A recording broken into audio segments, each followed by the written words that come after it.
술을 마시지 않았다 주장을 해왔지만 따져보니 5월 9일 그날 대낮부터 여러 차례에 걸쳐서 술을 마신 정황이 포착이 되고 있습니다. 보겠습니다. 한 기자. 예, 저희가 시간 순서로 좀 정리해 봤는데요. 이 김 씨가 술을 마신 것으로 추정되는 건 단 한 번이 아니었습니다. 이 김 씨가 말씀하신 것처럼 지난 9일 술을 처음 마신 것으로 추정되는 건 오후 4시경입니다. 이 강남의 한 스크린 골프장에서 일행들과 함께 술을 주문한 것으로 확인이 됐는데 이후 오후 6시 15분쯤에 이 2차로 찾은 신사동 음식점에서 5명이서 이 소주 7병 그리고 맥주 3병을 주문을 했습니다. 이후 청담동으로 이동해서 3차를 한 것으로 확인이 되고 있는데 이때 이 김 씨 측이 차만 마셨다 이렇게 주장한 상황입니다. 이 동선대로라면 이 김 씨가 이 압구정동에서 4차를 가려다가 이 뺑소니 사고를 낸 것으로 추정이 되고 있는데요. 이 김 씨는 뺑소니 사고 후에 이 매니저와 함께 찾은 이 경기도 구리의 한 호텔 투숙 중에도 편의점에서 캔맥주를 구입한 것으로 파악이 됐습니다. 하지만 김 씨는 이후 17시간 만에 경찰에 출석해서 술을 마시지 않았다 이렇게 진술을 한 겁니다. 그렇군요. 아무튼 사고가 나기 전까지 무려 3곳에서 이제 술을 마신 정황이 포착이 된 셈인데 그곳 중에 한 곳에서 소주 7병, 맥주 3병. 이 정도를 소비를 했다면 거의 만취 상태가 아닐까. 이제 그 다음에 회원제로 운영된다는 뭐 유흥 음식점 이런 보도가 있었습니다만 거기 가서는 조금 더 알코올 도수가 강한 술을 마셨을 가능성도 있습니다만 현재 드러나는 건 아무튼 이제 그런 상황입니다.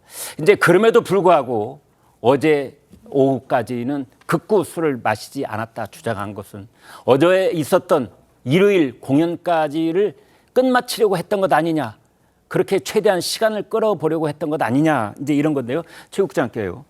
이 시간을 끌어봐서 일단 티켓을 정상적으로 이제 소화를 하고 그다음 대처를 하자. 그렇죠. 뭐 이런 것이었을까요? 아마 소속사 측은 그렇게 생각했을 가능성이 있죠. 이제 고향 공연, 네. 그다음에 창원 공연, 이것까지는 이제 위약금이 상당히 크기 때문에 이걸 다 취소하게 될 경우에는 그 위약금을 참 감당하기가 어렵다. 네. 여기까지만 생각을 한 것 같아요. 그러니까 생각이 짧았던 거죠. 네. 사실은 그 이후에 그 벌어질 가능성이 있는 여러 가지의 상황들을 종합해 본다면 아까 소탐대실 얘기하셨습니다마는 여기서 그 정도 선에서 적당하게 막는 것이 오히려 길게 보면 본인에 대한 여러 가지의 손해 손실을 줄이는 그런 것이 됐을 텐데 네. 그게 아니고 자 일단 위약금이 큰 그 창원 공연까지는 하고 나서 시인하자 뭐 그런 계획이 처음부터 있었는지는 모르겠으나 네. 적어도 그렇게 판단을 했던 것이 아닌가 싶은데 이것이 아주 결정적인 패착의 하나다. 저는 그렇게 보고요. 그러니까 이제 김호중 씨 본인의 판단뿐만 아니고 소속사도 자 뭐 아까 아티스트를 보호하기 위한 건데 결과적으로 보면 아티스트를 더 구렁텅이로 모는 모양새가 됐다. 이렇게 판단이 됩니다. 네. 소속사가 생각 엔터테인먼트 이런 이름이던데 정말 생각을 어떻게 한 것인지 결국은 망하는 쪽으로 생각을 끌고 간 것이 아닌가 하는 생각마저 듭니다. 김 씨 측의 얄팍한 속셈이 결국 진실과 정의까지 이길 수는 없다. 이런 얘기까지 나오고 있습니다. 그런데요, 경찰은 지금 이제 김 씨의 범행 시인에도 불구하고 구속영장 신청을 검토 중이라고 하는데 이 부분 살펴봅니다. 네, 장 변호사님. 우리가 일반적으로 수사기관은요, 일단 그 피해자가 법행을 부인하거나 또는 이제 증거 인멸 우려, 도주 우려가 있을 때 구속영장을 청구할지 여부를 검토를 합니다. 네. 그런데 지금 김호중 씨가 뭐 음주를 시인했다라고 하더라도 구속영장 신청에 대해서는 검토를 계속할 가능성이 높은데요. 예. 다른 혐의에 대해서는 아직도 수사할 것이 많이 남아있기 때문입니다. 그렇기 때문에 저는 추후에 있을 경찰의 추가 조사, 그러니까 김호중 씨를 아마 불러서 다시 조사할 가능성이 높은데요. 네. 그 조사가 분수령이 될 것으로 보입니다. 그 조사 과정에서 아직도 경찰이 보기에는 도주 우려나 증거인멸 우려가 있다라고 보인다면 구속영장 신청에 대해서 검토를 계속할 가능성이 높기 때문에요. 추가 조사 이후에 경찰이 구속영장을 정말로 신청할지 여부를 보면 될 것 같습니다. 네. 신분이 확실하거나 유명 인사의 경우에는 구속영장 매우 신중하게 검토를 하는 셈인데 결국은 이제 관련자들이 또 입맞추기 모의를 할 가능성이 있을 경우에는 구속영장을 검토할 수도 있다. 뭐 이런 얘기도 나오고 있습니다. 결국 4번의 공연까지를 마쳤습니다. 이제 남은 공인에 대한 위약금을 물 수밖에 없는 상황이 됐습니다.